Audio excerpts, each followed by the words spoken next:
Hey guys, welcome back. Joe Brunsman, insurance broker to the stars. And ooh, do I have a doozy for you this time. Very interesting, somewhat scary evolution in the world of risk and insurance for MSPs for the first time ever. And I called this about a year ago. At least to one insurance company, if your clients don't have cyber insurance, your MSP will not get Tech E&O insurance. And that's a big problem. So let's go ahead and talk about it. A little bit of the backstory here just to give you the ins and outs. Established MSP, they come to me, they're like, hey, we've seen your videos. We need to get Tech E&O insurance. We think the risk is getting too high. We want to have some type of backup here. So they completed the application, and worth noting, there was no question on that application that asked whether they contractually required their clients to have cyber insurance. But nonetheless, the underwriter came back and asked that particular question. So the MSP goes, no, we don't require that. Is that a problem? Well, the underwriter wrote the following. From the underwriter, here's my issue on this one.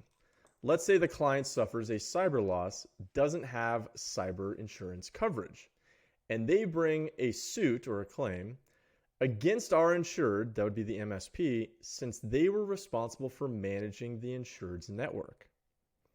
Now let's assume that this was a phishing email that got through the client's servers, but the employee at the client company was the one that clicked on the link to trigger the attack. Who here is liable? And that's a really good question. Is it the insured for not having the proper firewalls and spam blocking technology in place to prevent the email from coming through the server, or the employee at the client company who actually clicked on the link? So that, once again, is a very good example. Absent of a client having cyber insurance, this is the insurance company, would probably become the deep pocket when in fact there's probably joint liability. Now I could start getting nerdy on whether there's joint liability or not and exactly what that means and maybe some other defense in depth or some risk transference or risk mitigation measures that could be put in place here. But nonetheless, it's a good point. The underwriter just ends this by saying, I want to make sure that we don't end up becoming the deep pocket for the insured's clients. So what are they saying here in a nutshell? They're saying, hey, if you guys aren't contractually requiring your clients to carry cyber insurance, we don't want to be the insurance company that's looked at like a piggy bank for every time some end user does something that's boneheaded. Now, last year, I actually called this. All right. And there was this video I put out called Get Smart, Defense in Depth for Your MSP. Highly encourage you guys to watch that. I will put a link in the description below. Man, it is long and it is painful, but it is super crucial for you guys to see that information.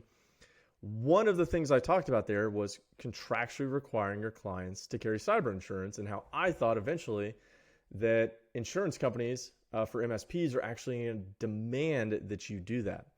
Now, what was the basis for this whole thing called Article 3 standing and why I think you should be considering the contractual requirement for cyber insurance? Well, first, let's talk about this standing issue. Now, this is at a federal level. There's minor nuances at the state level, but the gist of it is the following. Let's say somebody wants to bring a claim against your MSP. What do they first have to show to do that? Well, there's 3 elements, and the Supreme Court had said, hey, this is at an irreducible minimum. 1, injury in fact. They have to go, hey, somehow I was harmed. So they'll say, we suffered a business email compromise or a data breach or a ransomware or any combination thereof. Then they'll say traceability. Operative term there is, but for the error or omission, hence E&O insurance, of my MSP, I never would have been injured. And the third element is redressability. That's, hey, we want to be recouped for this loss. You guys owe us a ton of money. And if you reimburse us this money or you pay us this money, that will suffice for our injury. Now, when you contractually require cyber insurance, what's the rationale for this? You're trying to take the big dollar recoupments out of the equation. So things like business interruption, the attorney, the forensics, ransom payments, hacker damage, all those types of things, you're trying to say, hey, that should be in the realm of the cyber insurance company, not a Tech E&O claim against my MSP. Now, when you're able to do that, the idea is when you take out the big dollar stuff, you're bringing everything back to reality. So it's no longer, hey, I'm out $1 million or I'm out $2 million or whatever the case would be. We're trying to bring it back down to reality, get the big dollar stuff out of a lawsuit. And now you're looking at, hopefully, limitation of liability clause within your MSA. So now the plaintiff's attorney, they're going to go, okay, now we're trying to bring a claim for negligence, maybe gross negligence, unjust enrichment, etc. These very vanilla business law claims.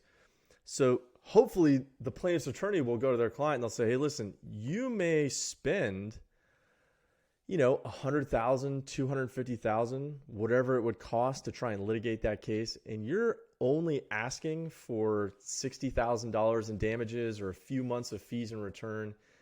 This just doesn't make sense. Are you sure you want to do that? All right, so you're trying to bring it back down to reality. Now, please, as just a quick aside here, when you have clients come to you, please do not opine on coverage adequacy or limit adequacy. That'll get you in trouble, and that is probably excluded under your Tech E&O policy.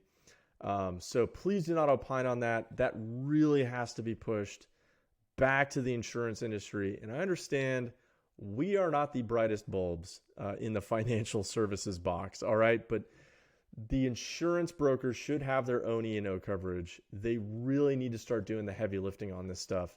I also have an entire playlist on cyber insurance that can assist you guys.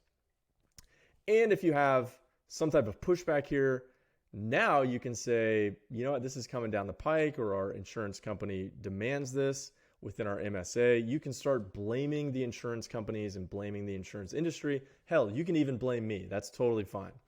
There are also other very practical reasons. So all of my MSP clients, when I bring this up, there's always kind of a common thread of discussion here. And that's, we understand it's a good idea, but maybe we're not super comfortable bringing that up, or how am I supposed to talk about that without just sounding totally self-serving?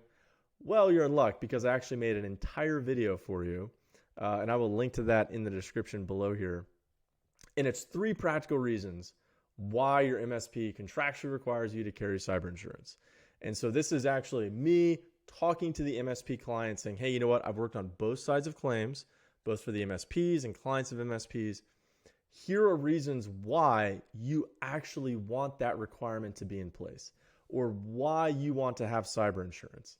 All right, so it definitely flips the script, and there are very good reasons in there that I wholeheartedly believe in. Now, you might be sitting there going, wow, this sounds like the silver bullet. This is, the be-all, end-all. Well, there's no such thing as a silver bullet. There's no such thing as a free lunch. Here is my next projection, because I made this over a year ago. So my next kind of looking into my crystal ball, what do I think is going to happen? I think that eventually the cyber insurance industry, they're going to catch on to this. And they're going to start subrogating the rights of MSP clients after paying out on cyber claims, and using that to come back against your MSP Tech E&O policy. Now, what is subrogation of rights is just kind of a quick background here. Assumption of a third party of another party's legal right to collect on damages. What does that mean in plain English? I'll give you an example from my own insurance journey here. So, quick backstory, I'm parallel parked, and I go to pull my truck out. A different truck comes blowing through a stop sign, wheels just squeaking all the way around, hits the front left quarter panel of my truck. All right, so then I immediately get out of my truck. I'm going to go up to the guy, start exchanging insurance information. The dude just decides to take off. So not only was he in the wrong to begin with, now it's a hit and run. So because this is not 1950, I had my cell phone in my hand, flip it open real fast, take a picture of his license plate, call the cops, report the hit and run. Cop comes out. I'm like, oh, and by the way, here's his license plate. They go to that dude's house, they track him down, they drag him back. And his excuse was, it was something like he didn't have a pin in his truck or something completely ridiculous. But anyways, I call my car insurance company and I file a claim. And I say, hey, here's the police report. This is what happened. Dude, didn't stop at a stop sign. I pull my truck out. It turned into a hit and run. They drag him back. So then file all this stuff. I get called by the insurance company. What's my first question? Hey, do I need to pay my deductible on this? Is this going to raise my rates? Like, I don't feel like I was at fault here. And they go, oh, no, don't worry about it. We've already subrogated your rights. We're going to recoup the cost against his auto policy. So my car insurance company went to his car insurance company and said, hey, this deductible our guy was going to pay and the total damages to his truck and all the costs that our insurance company is going to pay to fix his truck, yeah, we're going to subrogate his rights. We're going to effectively sue you, other car insurance company, and you're going to recoup us for those losses. All right, so that's just an example there. So in the MSP space, what would happen? Client gets hit with some type of cyber event,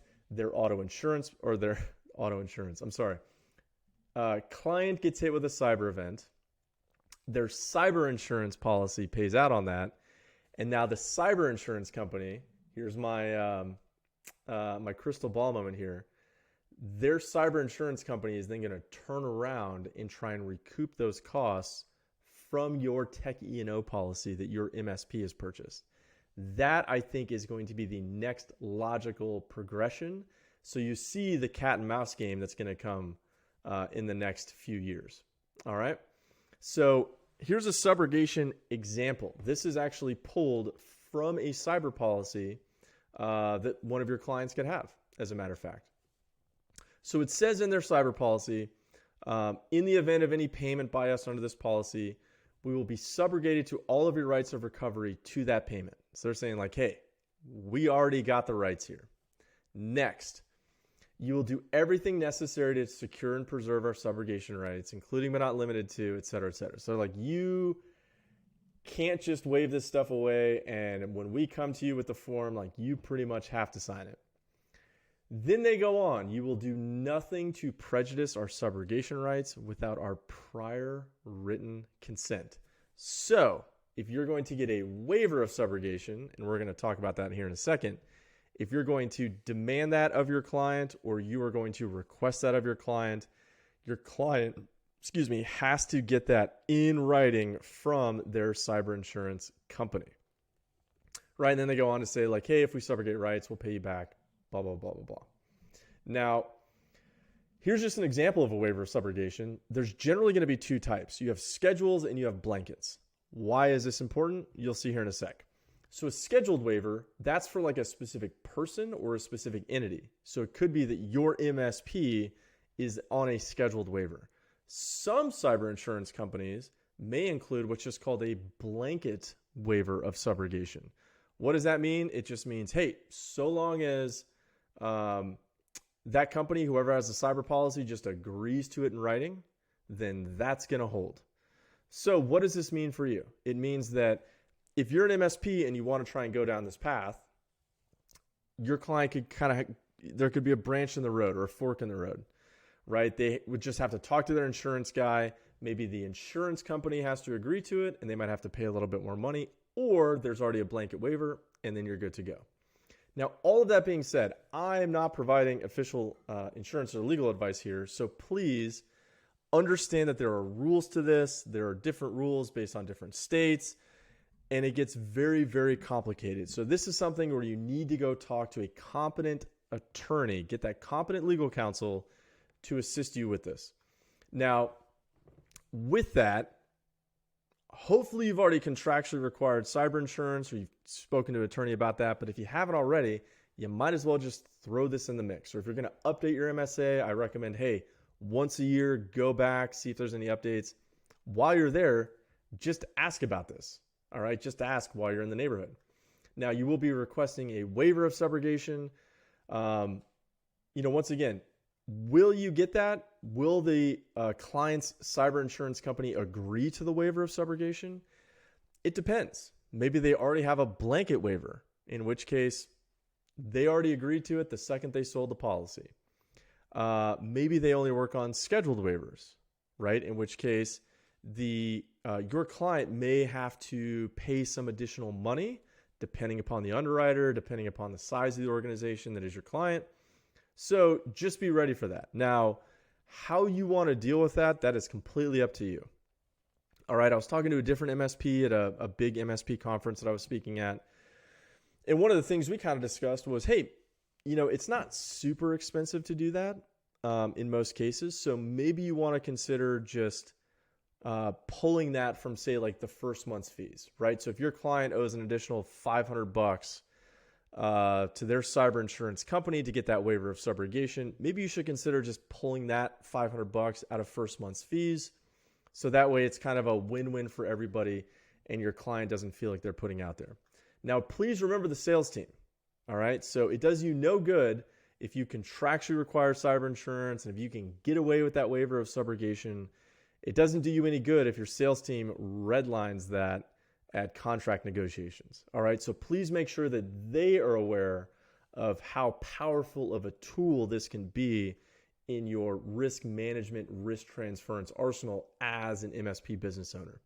All right. If you guys found that useful, it wasn't too long of a video.